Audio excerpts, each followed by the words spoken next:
Pour réaliser le casque d'Iron Man, vous avez besoin d'un cutter, de colle à chaud, d'epsilon et de mastic. L'epsilon va rendre l'Evafoam plus dur et le mastic sert à boucher les derniers trous. J'ai utilisé les plans de Steels pour réaliser le casque. Une fois imprimé, il faut découper les patrons puis les reporter sur l'Evafoam.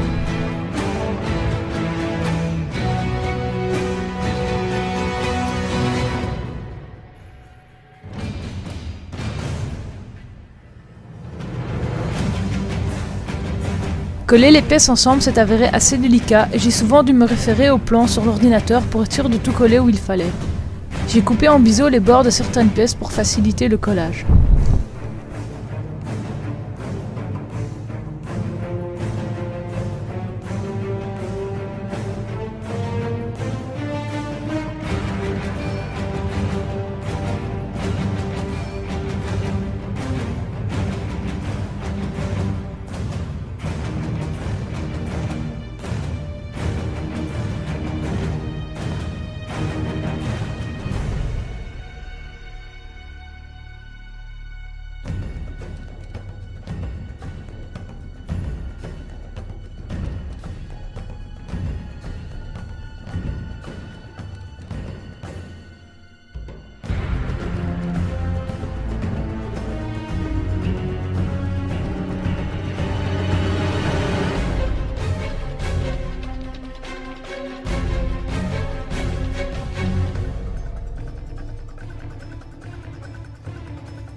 Une fois les surplus de colle enlevés, les détails tracés, j'ai mis de l'epsilon sur le casque.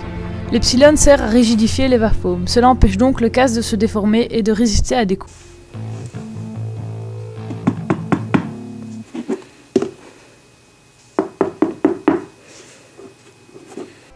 Il faut le poncer un peu pour enlever les excédents et suivre la forme du foam, comme pour le dôme par exemple. Ensuite, j'ai utilisé du mastic pour faire les dernières finitions et boucher les trous qu'il restait. Après ça vient l'étape de la peinture. Comme il y a de l'epsilon sur le casque, l'Evafoam est protégé et je peux utiliser de la peinture en bombe pour le dorer.